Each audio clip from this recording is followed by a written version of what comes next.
How are you today? Josh, I'm good. And yourself? I'm great. I am highly caffeinated and I'm fasting through the afternoon, so I'm calling myself great, but I'm also a little hungry, you hmm know? Well, I fasted this morning, and I have my coffee with me as well. I don't know if you're drinking coffee now, but let's do it. Hey, it's all right. What's your coffee order? Iced white mocha with half pumps of white mocha, but always iced. Nice. Yeah. Yep. Gotta go ice. My wife literally will write out her order in iPhone notes and hand it to me because it's so intense in Starbucks. So That's good. I got that going Well, for you me. have to know I what you want, know what you like, man.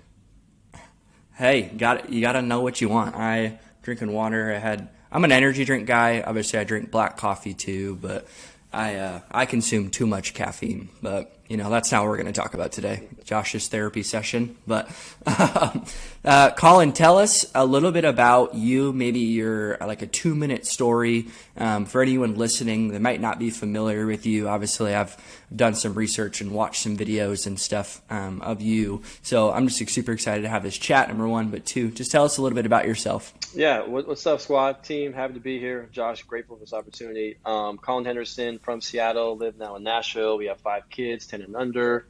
Wow. Founder CEO of Master Your Mindset. I work with companies, businesses, athletes, schools on how to win the inner game. And I'm really passionate about that Hmm. because I struggled with a lot of the things that we all face with, but no one talks about, like anxiety, burnout, stress, overwhelm. I'm a recovering perfectionist. My self-worth, Hmm. self-esteem was directly attached to how well I did in business and in sports. So I've just recognized that there's a different way to live, man. Different way to live. So just Yeah. like we condition our body, we can condition our mind. I call it prehab. So it's just like Hmm. just sharing people tactics, strategy, tools, how to have self-empathy, self-love, but also have a plan by design, not by default. So, Yeah. so, so It's designing, incredible. so designing systems, your environment, words, language, thoughts, behaviors, Hmm. core values, and just get clear on those things and understand that you're not going to always feel great. You're not going to always have your A game, Right. but you have people around you, you have tools that you're working on, and it's always about taking the next right step. Yeah. Well, that's incredible. Props to you, by the way, for having 5 kids. It's incredible. I'm sure that we could talk a little bit about parenting. I've been married for about 15 months, so we're not on the kid journey yet, but I'm sure there's some incredible stories of being an awesome dad. And yeah, but I love that, like, master your mindset. I actually just did a podcast last week on anxiety, and really the whole concept was like deleting social media for mental health, and just obviously just basic fasting principles of what Jesus did. Number one, removing himself from his crowd. But you talk to us a little bit about that. Like, what got you into starting a company, starting an organization? I'm sure there's a lot of young viewers listening to this that kind of have that idea, but it's one thing to just have like an idea and actually fulfill it and walk in it now. Well, it's more of a mission, more of a lifestyle choice than a company, really. Hmm. Because I just struggled with the things I mentioned for so long. My anxiety was so bad. I used to stutter. I had a hard time putting together a clear sentence because of fearing what other people think. Wanted to be liked and wanted to achieve. Everything was future based, outcome based, and it kind of which just paralyzed me. And also, I think part of master mindset is having self awareness, is putting yourself in environments, in roles that play to your strengths, so you can actually actualize your potential and your gifting. If you put yourself in these positions where you don't enjoy, don't love, and they're just not right fit for you, of course you're going to struggle. So Hmm. I changed companies to a better fit. Had a sales trainer named Frankie Pretzel who was just talking to me about. He's like, it's not about sales, it's about mindset. He's like, sales psychology beats sales strategy. Gave me all these books and thought leaders and concepts to work through, and did that for like 2 years, just like reading and listening to audiobooks and podcasts and Hmm. videos, and just like kind of like self-taught a lot of these things and started to implement them daily, Yeah. and I just saw a transformation, man. Better, more engaged human Hmm. being, happier, but just seeing the power of the mind. And I started setting sales records, and I was happier and I was more fulfilled. And I was like, dude, people need to hear this, man. So it's like Yeah. Saul's killing Christians. God picks him and turns him into Paul, and he's just out sharing the good news, man. So Right. I'm just out sharing the good news that yeah, definitely have faith, but there's also this power of free will where we have to Hmm. take control of our time and our energies. And one of my favorite Bible verses is Romans 12:2, which is don't conform to the patterns of this world, be transformed by the renewing of your mind. And it's so easy to get caught in these Yeah. traps of, like you mentioned, social media, your friends, families, watching Netflix, TV, keeping up with the Joneses, TikTok, like it put all this comparing expectations, pressure, and we're not renewing our mind every day with gratitude and Right. prayer and self-talk and how to visualize the right way, living in consistent with your values, setting a clear intention for how you're going to show up and what you want to achieve, and being around the Hmm. right people who really, peer pressure goes both ways, man. It go good or bad. Yeah. So getting around people who are going to love you, challenge you, and help you, support you. Yeah. Well, it's so brilliant, and I think something that I love that even you talked about right at the beginning was it's something that you struggled with and you turned it into a mission. I think that currently we have a lot of people who just want to create and do things, but I think there's another thing to actually walk in that. And I used to struggle with anxiety. I was in the hospital twice a week for panic attacks, thinking I was having a heart attack at like 15. So I completely understand how you can shift that mindset. And something that I think what I'd love to talk to is mindfulness. Even you talked about like discipline and peers and environments, and I love on your website and even some of the stuff you talked about is systems. What are some like systems somebody could practically take away on this conversation to be able to actually start walking in peace and clarity and clear of mind? Even like sales, I think some degree we're all in sales, so a couple strategies or systems that even I could take away today. Well, I want you to watch this truth, Josh, is that in this current era of data overload, information always available, always thrown at us, the ability to quiet your mind is the new currency of success. Hmm. So if we're not carving out time or learning or creating systems, like you said, I love author James Clear. He says, we don't rise to our goals, we fall to the level of our systems. So it's like Yep. designed not by default. So mindfulness, the very word mindful means to pay attention. Hmm. Mindfulness is the practice of self-awareness of being present without judgment. So it's paying attention and then it's having intention and not judging, grading, or micromanaging. So I think if someone who's heard of meditation, mindfulness, and like, well, I've tried the Calm app or the Headspace app, or I've tried to meditate, I've tried to breathe, and I just can't do it. Was like when you learn to play the piano, did you master that in your first lesson? Or learning a new language, did you master the whole, how to have a conversation in like the first few days? No. So it's have compassion, but have a good plan. Like just start small and slowly build. So I would say Yeah. step one of mindfulness, to be mindful, is to notice common negative thoughts, Hmm. or we call them ants, automatic negative thoughts. They're just creeping, crawling. Yeah. They're just sneaky little things that they're just always around and they're just sabotaging you. So it's this concept, if you can name it, you can tame it. So just by Hmm. labeling the thought, it's not me, it's my inner critic, my inner judge. I can label that thought, identify it, and then I can move on and go to either breath or affirmations or like prayer or movement. But I Yeah. think step one is just pay attention and notice. I'm not telling you to do 20 steps. I'm not saying Right. add these positive things to your plate, because sometimes positivity is not, it's not being having empathy if you're going through something really, really hard.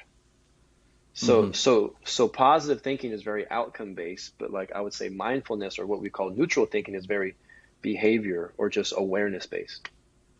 Yeah. And So even I think somebody who might not even have awareness, I think follows right in the line of having great friends or great people in your life that can see consistencies in your life. Even like I'm married, having a wife that is can hold me accountable to even practical things like going to the gym and being healthy and making sure my body's right, so my mind and my soul and spirit can be right. Yeah, and I want to hit on that though, because I know that you're married and have 5 kids, and I think that I love talking about that because people in I'm 23. I don't think a lot of 20-year-olds are having conversations that they should have, because when they're going to get to that point, they're not going to have the tools and stuff. So give me a couple marriage tips and then a couple father tips.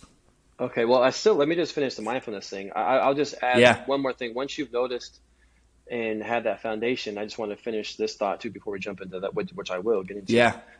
Is Completely. is a daily drill that I call the 4 minute mental workout. Hmm.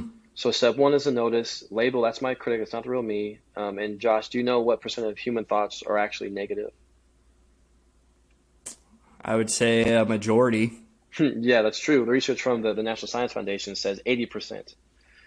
And Wow. 95% of human thoughts are reoccurring. So step one is to notice, and you can even challenge a thought and say, is that thought true, said by who? And then start to rewire, redirect. And how you would redirect is a process. So this 4 minute mental workout is for a minute, just breathe. Hmm. Just sit in stillness and just focus your attention on your breathing. Or your body, or a sound, or one visual sight. Just find ways to focus on one thing and then just Hmm. practice that focus. And then we'll move into what I call the HA method. I have, I am, I will. I have is our thoughts and emotions of gratitude. I am our affirmations or powerful self-talk. I will is set your intention and visualize it. It could be even like through prayer. You give thanks, you affirm how God sees you, and then you set your intention for your aspirations and what you want to achieve or experience, or the person you want to be, and help God shape that in your mind. Yeah. So there's mindfulness. Okay, now, well, do you have any questions on that exercise?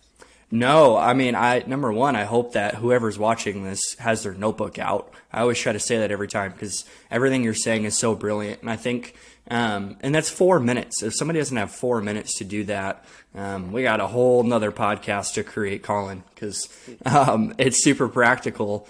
And I mean, we've heard it 1,000 times, but what you do daily is who you become permanently.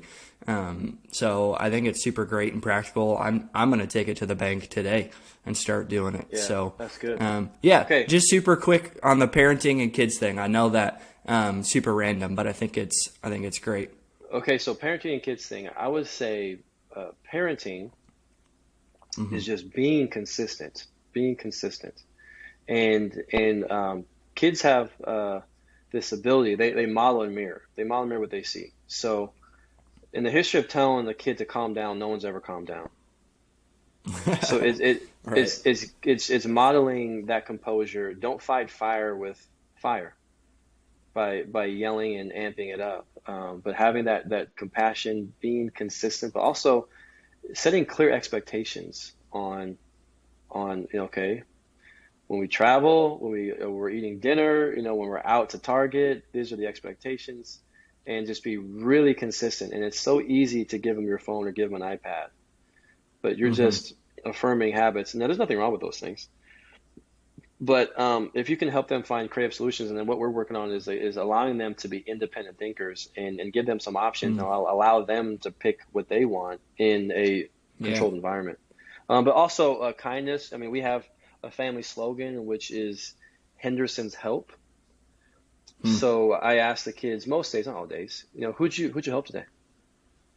When they go off to school, we got a 10, 8, 6, 5, and 3-year-old. Especially the older three, Wow. you go off to school. Hey, remember, what do Hendersons do? Help! You know. So, and Yeah. also just going back to, I have a G tattoo, which is inspired by our good friends Chad and Julia Veach for Georgia, Hmm. their daughter Georgia. But also Yeah. these are my core values, which is God first, gratitude, give, grow, grace. Hmm. So part of being a G, my goal is to be a G today, is Let's go. putting God first. So praying with your kids. Gratitude, we do what's called a happy breakfast or lunch or dinner, where everyone says one thing that makes them happy, and they say 1, 2, 3, happy. We pound the table. Hmm. You know, and giving is looking to seek to serve, don't swerve. But I think what I'm trying to work on for myself and my kids is just having that growth mindset, but also having grace. Like Yeah.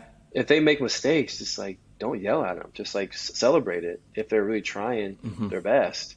I think so many parents or coaches or teachers they just react all the time, and then Right. it creates subconscious anxiety in our young people who they have to perform and have to do these things because they get a response if it's good. They get a response if it's Hmm. bad. If we can just stay consistent and just look at process and growth and not be so reactive, Right. it's going to invite them to look at failure differently, to look at fear differently. Um, but I mean, it starts at the house. Yeah. I'm not perfect, man. I make a lot of mistakes as a father, but just love on them unconditionally. Be a good Hmm. role model. Be consistent with the expectations. Make it very clear up front, and have some fun with them, man. Laugh, Right. play in their sandbox, what they like to do, Yeah. and just look at every day, man. Are you present? Are you really present with them, or on your phone, or are you thinking about the next meeting? Right.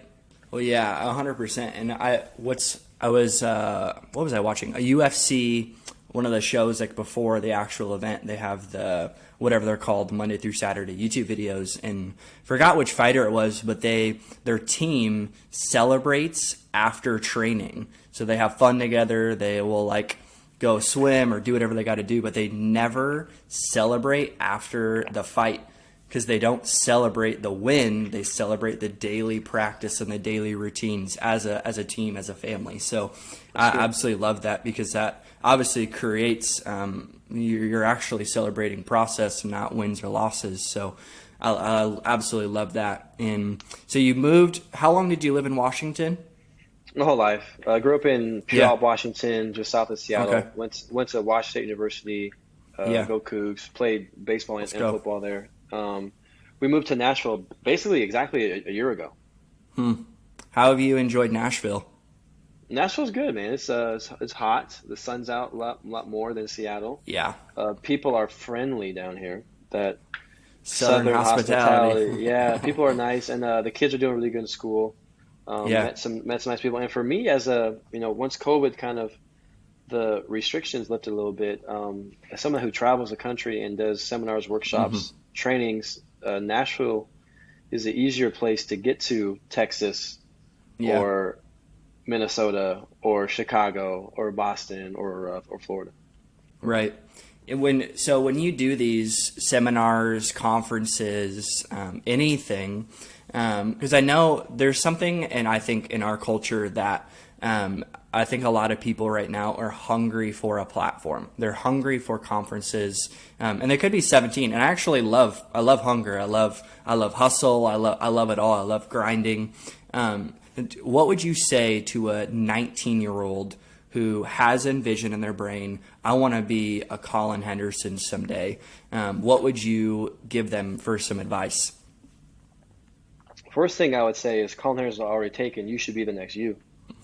Yeah, But I get your point. So the question is, if you for want to sure. be like a public speaker, I don't like to use the word motivational speakers. I don't just motivate. I Hmm. equipped. Yes. It's all about application. So it's not just like feeling good. It's about getting clear, getting awareness, learning a Hmm. model or a system, and then having a clear path to apply the learning, and then having a roadmap to like stay together with other people so you're not doing it by yourself. But Hmm. I would say it's this kind of sequence: scratch an itch, find a niche, you'll be rich. Well, let's go. So scratching an itch is like, what are you curious about? What do you research? What do you think about? What do you talk about?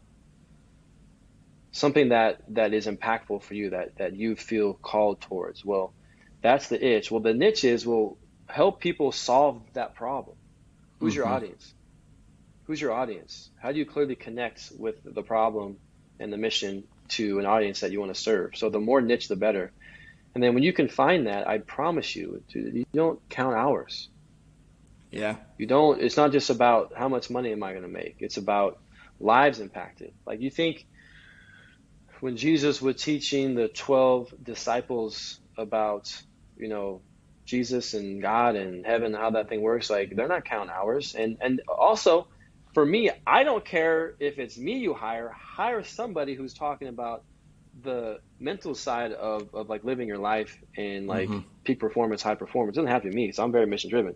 And if it's not me, then find somebody else. But you should be doing something with your organization, with your team, having these talks and having these Yeah. conversations. So I think that approach just takes the pressure off, and it's very mission driven. You find a calling, and it just helps you because you present yourself in an authentic manner Hmm. by scratching an itch and finding a niche, like that's invites you to get vulnerable. Yeah. And when you get vulnerable, it builds connection, and it builds trust, and you're actually credible because you're not some stage on the stage, sage on the stage. You're a guide on the side. Like it's not about Hmm. you up there. It's about like I want to Right. help support everyone here. It's not about like this is a showcase how cool I am, how many one-liners I can give, or how awesome I can present. It's like connecting to a mission and like really helping people out and just creating or inviting them to have the conversation. Because 1 hour or 2 hours, like I'm gone, but Right. do you have the follow up necessary to not just be one and done, but to change a lifestyle, but have some touch points which I help provide, where you're getting a follow up video, you're having a roadmap to discuss as a small group. Hmm. No, I think it's great. And I think something that you just said that I would put a word on would be just conviction. Like, do you have conviction for what you're talking about? And I would even say something that I've been personally processing in the past probably 3 months is I heard somebody say, earn the right to be heard. And I think obviously, like, we all have a right to be heard. We all have two ears and we have a mouth and we all have a voice. But I think there is something to say about when you are communicating a message, is there weight to your words? And do people turn turn their head or turn their ears into the message? And I would probably assume for you, it's when you're talking about your personal story with anxiety and your journey with even sharing about your stuttering problems because of all that stuff. People turn their ears and they want to hear what you have to say. So it's impactful for sure, if not to millions. So last two things. What does your daily routine look like? I ask this with every single person I have a conversation with, because obviously our routines, I think we can pull a lot from. Well, it depends if I'm traveling now. So let's just ideally if I'm home. Yeah, One of my mantras is sweat before screen. let's go. So get up before all the kids are up. Get up at 5:30 and get a workout in. And then part of to sweat before screen is not only why I sweat physically, I'm going to get my mental sweat on. Mm, So that's you know what app I've been digging, man, for the last probably 5 months is the Glorify app. nice. Do you have that app, bro? Right here. No, I'm going to check it out. Glorify. So it's a daily process of there's a quote, there's a prayer, there's an application, there's a guided prayer in there. So it kind of just sets the Mm, tone. And then I do the 4 minute mental workout, the HA method. yep. So breath, gratitude, affirmations, I have and I will. And then I've been doing the last month, I've been texting one of like five of my friends, three things I am grateful for Mm, and my one intention for the day. So it's yeah. like bring people on the road to this thing, man. And then kids now the kids in place. Bus comes at like 7:37. We have a nanny that gets there at like 8:30. So Hmm. then I'm usually on Zoom calls, coaching calls. I'm making content, doing podcasts. I have a podcast myself. Yeah. Yeah, if I'm not traveling, speaking live, I have an office in our house. So Yeah. uh, spending time in front of the computer making content. Let's go. Yeah, when in your morning, it's imperative. I'm still on the journey to figure out exactly what my mornings look like because I always like to say I'm not a morning person or a night person, but I'm like a 1 p.m. to 5 p.m. kind of guy. But gotta continue to win my mornings. Yeah, I definitely think better. I definitely think better in the morning for Yeah. sure. Yeah. So two last questions. I actually added one because this one's probably the most important one out of this whole conversation. So you played baseball and football. Which one did you like better? I was better at baseball, but I Yeah. enjoyed football more. What position do you play in football? I was a wide receiver, punt Okay. returner, and Let's I go. was a holder too. Yeah. You're quick. What one NFL teams? Because I'm sure you're a Mariners fan. I would assume. Yep, Mariners. What Definitely, are? Yeah. definitely matters. Okay. Well, I have to figure out an NFL team, man. I was a Cowboys fan, and again, it's not a counseling session for Josh, but the only reason I liked him was the most popular kid in sixth grade liked him. So I was like, if I could like whatever team he likes, maybe I can be him. And it didn't work out. So I'm not Dawson, I'm Josh, and I'm not really a Cowboys fan. So I got that going for Yeah. me. Well, I'm a Seahawks fan. Yeah, But 100%. I'll give a shout out. One of the companies I partnered with is called Limitless Minds, Hmm. and that's founded by former Seattle Seahawks quarterback Russell Wilson. His mental performance coach, his name is Trevor Moawad, and Trevor passed away last summer. Hmm. And Trevor's older brother Harry Wilson and Harry's good friend TJ Eidson. So Russell's now in Denver. Yeah. So I'm Broncos. thinking to myself, I'm a Seattle kid. I have a personal connection with Russ. I want him to do well. I guess I'll have two favorite teams now. So, Yeah, but you got to. Denver's playing Seattle week 1 Monday Night Football. Talk Mm, about NFL being cruel. right. Let's Yeah. bring Russ back to Seattle for game 1 on Monday Night Football. They're That's just insane. they're getting them views. You gotta do what you gotta do, I guess.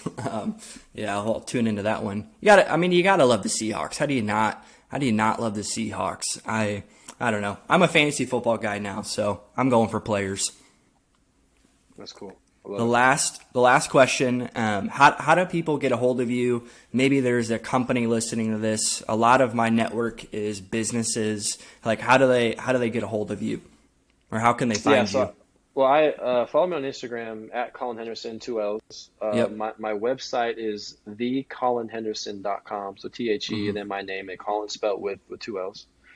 I'm on LinkedIn. My name, Collin Henderson. See, I'm on Twitter, C_hand83. Amazon. All my books are on Amazon. Just type Yeah. Collin Henderson books. I have a podcast called Master Your Mindset Podcast, Tools to Win the Inner Game. So I'm there too. Tune it in. Let's go. Thanks so much for being on, Colin. I hope that anyone watching this, you had a notebook out and you received from Colin. I love all the incredible things you had to say today, man. It was a pleasure, man. I want every listener to know this truth. The body has limits, Hmm. but the mind is limitless. Boom.